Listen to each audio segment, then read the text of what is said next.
Que signifie aujourd'hui la distance qui sépare les pays, les villes, les régions?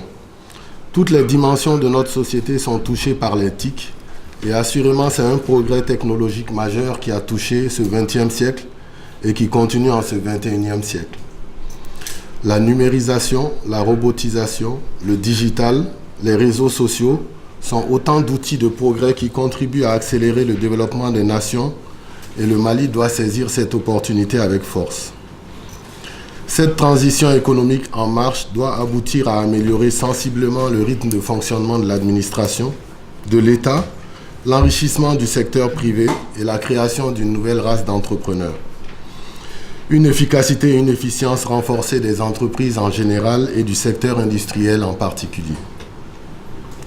J'ai noté 5 axes d'envergure dans lesquels la transition numérique, les NTIC, s'inscriront sans doute davantage pour un développement accéléré de notre pays.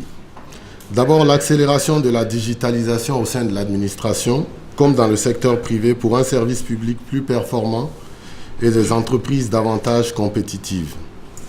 La promotion des startups et plus généralement des métiers s'inscrivant dans le domaine du digital, l'investissement dans les infrastructures de communication et de sécurité, le soutien au développement des services financiers mobiles, et l'orientation des étudiants et de la formation professionnelle dans le domaine informatique au Mali. Des expériences fructueuses ont eu lieu à travers le monde dans différents domaines. La dématérialisation dans les relations entre les administrations et les usagers, la consultation des appels d'offres des marchés publics en ligne et des budgets des ministères détaillés jusqu'au destinataire final, avec pour objectif d'accroître l'efficacité de l'action gouvernementale. La Banque mondiale dispose de fonds pour aider les gouvernements qui souhaitent mettre en place ce type de dynamique. L'incitation à l'émergence des monnaies mobiles en les acceptant comme moyen de paiement au sein des institutions publiques. La lutte contre la corruption par la création d'une plateforme de déclaration anonyme des actes de corruption. L'identification des applications mobiles les plus diffusées en Afrique de l'Ouest sur les thèmes de la santé, de la sécurité, de l'éducation, de l'agriculture. Toutes ces belles choses, tout ce progrès ne doivent pas nous faire oublier la dimension sociale, éthique et morale de ces nouvelles façons de faire dans notre société. En effet, les effets négatifs existent comme pour la plupart des choses d'ailleurs. Le recul de l'orthographe, la diffusion rapide d'informations fausses qui peuvent impacter significativement tout ou partie de l'État, tout ou partie de la société, l'accès de nos enfants et de nous-mêmes à des sites terriblement nuisibles à la vie en société et à la morale individuelle, l'affaiblissement des relations humaines en société et dans la vie privée. Oui, le progrès et la recherche doivent être encouragés et accélérés, mais en même temps, il est du devoir des différentes composantes de la nation et des autorités de prendre la mesure des risques et d'y apporter des solutions appropriées par le dialogue, évidemment, par la communication aussi, assurément, et par la législation, sûrement. L'anarchie, même virtuelle, est nuisible à l'état de droit et à la construction citoyenne. Voilà, que des débats jaillissent la lumière. Je vous remercie.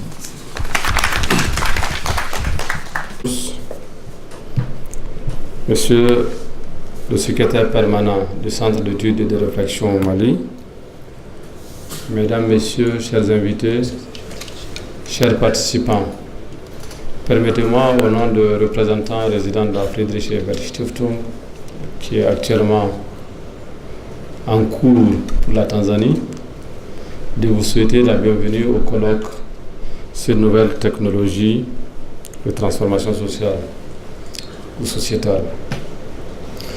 Je crois que ce thème est d'actualité et ce thème est important aussi pour notre vie aujourd'hui. C'est la raison pour laquelle nous remercions et félicitons CERM pour avoir consacré un colloque dont j'espère les résultats contribueront à beaucoup aider, orienter, guider les décideurs politiques, mais surtout les acteurs sociopolitiques maliens.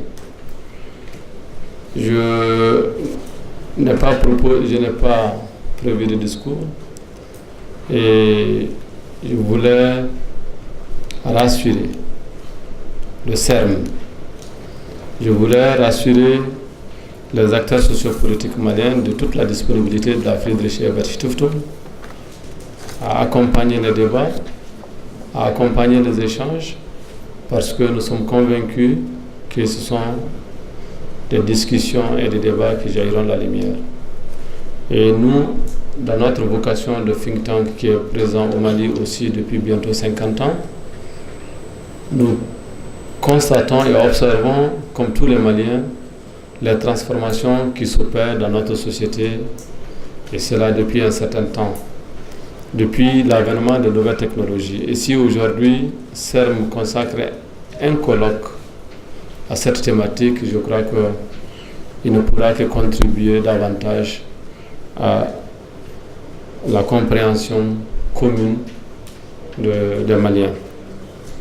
Je ne voulais pas terminer sans mentionner, Diop l'a fait avant moi, il a demandé une minute de silence, mais je voudrais aussi, sans demander une minute de silence, rendre hommage au docteur Nafé Keïta et Ambroise Dako. Le 29 septembre, ils étaient avec nous ici, dans cette même salle et à cette même table. Nafé était communicant et Ambroise était le modérateur du colloque. Donc, au nom de la Friedrich Ebert Stiftung, aux collègues, au nom des collègues de la Friedrich Ebert Stiftung, nous prions pour que l'âme des deux disparus repose en paix. Ils ne sont plus avec nous, mais Dieu merci, ils ont suffisamment écrit, ils nous ont légué assez de connaissances, assez de savoirs qui vont nous aider encore plusieurs années et toute l'éternité. Donc vraiment, que leur âme repose en paix. Monsieur le secrétaire exécutif du CERM, je voudrais, avant de terminer, vous dire que la FS est fière du partenariat, est fière de la collaboration, et je suis sûr que le colloque d'aujourd'hui ne sera pas non plus le dernier d'ici la fin de l'année. Je compte un peu sur... Je sais que le CERM est très dynamique, je sais que le CERM a beaucoup d'idées, et au sein du CERM, il y a vraiment des porteurs de la pensée, des contributeurs à la réflexion, et c'est vraiment tout le sens aussi du soutien de la Friedrich Ebert Stiftung au Centre d'études et de réflexion au Mali. Je vous remercie. Mesdames et messieurs, alors je voudrais tout d'abord, au nom du ministre de l'économie numérique et de la communication qui a empêché, féliciter le CERM pour cette initiative. Aujourd'hui, qui connaît l'importance des TIC dans la transformation sociétale.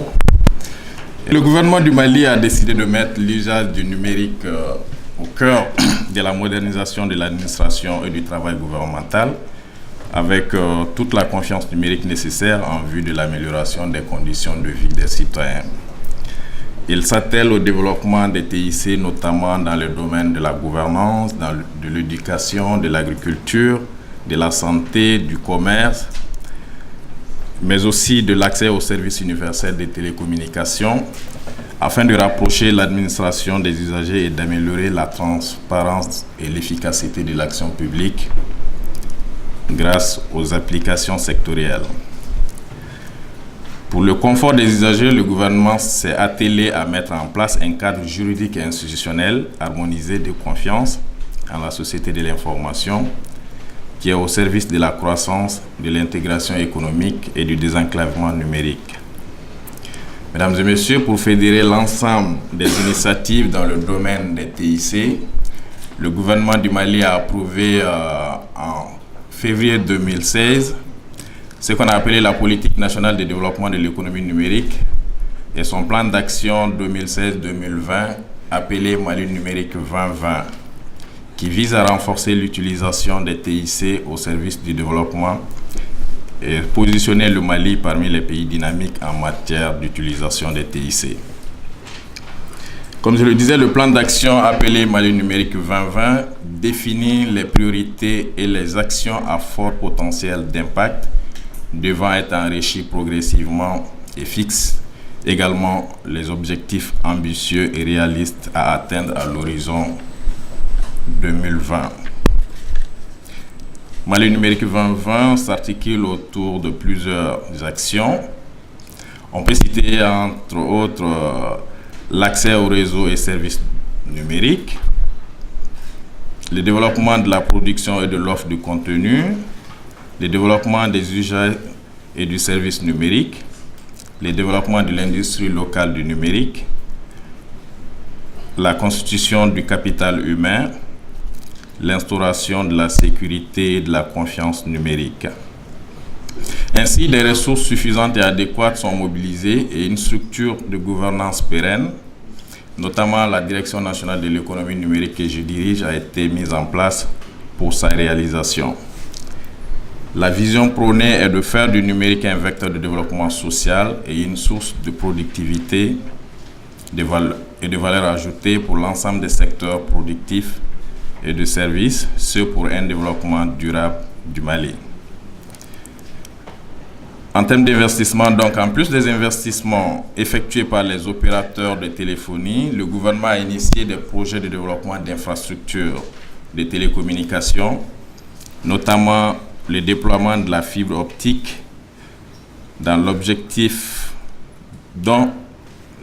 est d'une part de couvrir les zones non couvertes par les opérateurs de téléphonie, mais d'autre part d'interconnecter toutes les capitales régionales.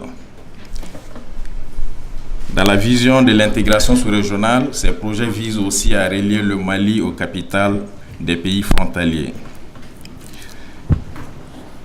Ces projets visent également à mettre progressivement en relation et à travers un réseau propre les services des départements ministériels, les services centraux, les structures et institutions de l'État et des collectivités.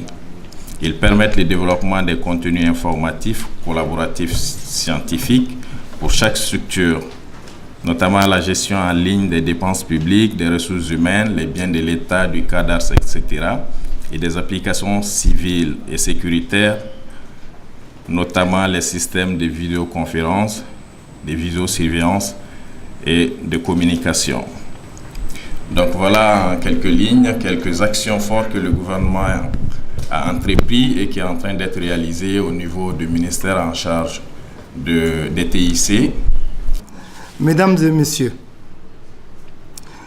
pour le ministère de l'Innovation et de la Recherche scientifique, la dimension de l'utilisation des TIC dans la recherche à tous les niveaux, que ce soit en santé, agriculture, etc., est une opportunité.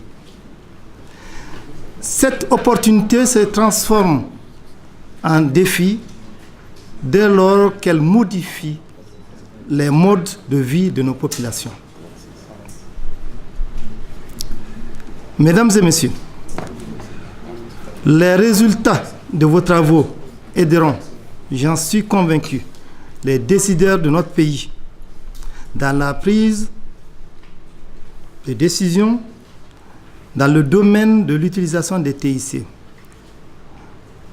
Parce que le côté éthique n'est souvent pas pris en compte. Je pense que les résultats, tout ce que vous direz aujourd'hui, permettront de nous guider dans la prise en compte de cette dimension.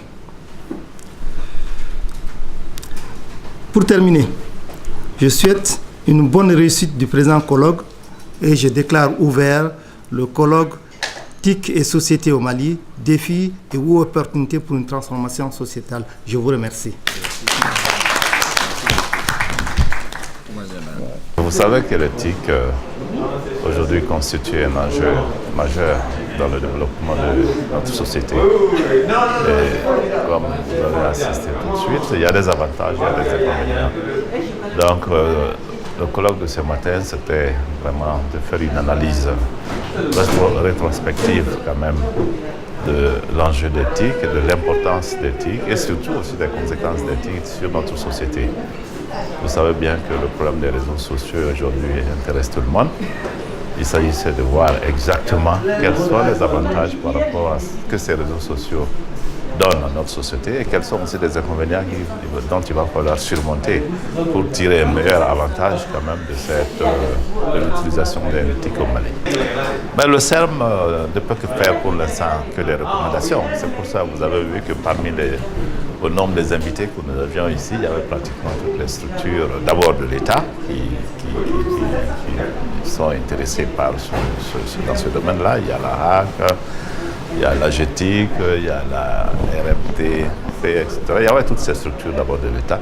Et il y avait aussi beaucoup de sociétés de la société. Il y avait beaucoup de sociétés informatiques ici. Et surtout, il y avait également des représentants de la société civile. Donc, en fait, au cours des débats, vous avez vu que de plus en plus, la société civile veut s'impliquer dans la formation des jeunes, surtout en matière d'utilisation d'éthique. Donc nous, au niveau du CERM, c'est de faire des recommandations assez pertinentes, donc, qui seront portées donc, à l'attention un peu des décideurs politiques et surtout également des médias publics et privés pour qu'au moins l'ensemble des utilisateurs puissent être prêts, formés pour l'utilisation, pour assurer une utilisation harmonieuse donc, des NTIC. Merci.